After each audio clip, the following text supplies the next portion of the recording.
يا أيها الناس اتقوا ربكم الذي خلقكم من نفس واحدة وخلق منها زوجها وبث منهما رجالا كثيرا ونساء।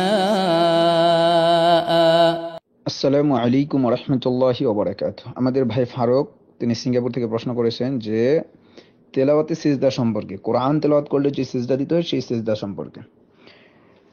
তো মূলত যেটি নিয়ম সেটি হচ্ছে, যখনই আমরা সিজদার আয়াত পাঠ করব তখন সাথে সাথেই সিজদা দিব। এটি রাসূল সাল্লাল্লাহু আলাইহি সাল্লামের সুন্নাত। রাসূল সাল্লাল্লাহু আলাইহি সাল্লাম এমনটি করতেন, যখনই কোরআন তেলাওয়াত করার পর সিজদার আয়াত আসতো রাসূল সাল্লাল্লাহু আলাইহি সাল্লাম সাথে সাথে সিজদা করতেন। অনেকে দেখা যায় যে কোরআন পড়তেছি, যে বারবার সিজদার আয়াত পাঠ করতেছি, সেক্ষেত্রে আপনি একটি সিজদা দিলেই হয়ে যাবে। কিন্তু আপনি যদি বারবার দেন তাহলে সেটি ভালো, কিন্তু জমা করে রেখে যে 10 বার পড়লাম 10 বার রেখে দিয়েছি জমা করে পরে একসাথে দিব, এমনটি না করাই উত্তম।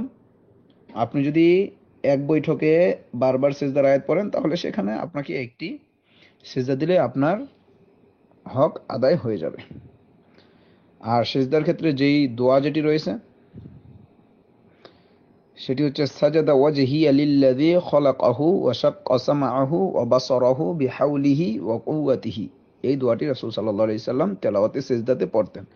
অর্থাৎ নামাজের সিজদা নয়, বরঞ্চ কোরআন তেলাওয়াত করার সময় যে সিজদার আয়াত আসতো সেই সিজদার আয়াতে সিজদা দেওয়ার সময় এই সিজদার আয়াতটি, এই দোয়াটি রাসূল সাল্লাল্লাহু আলাইহি সাল্লাম পড়তেন।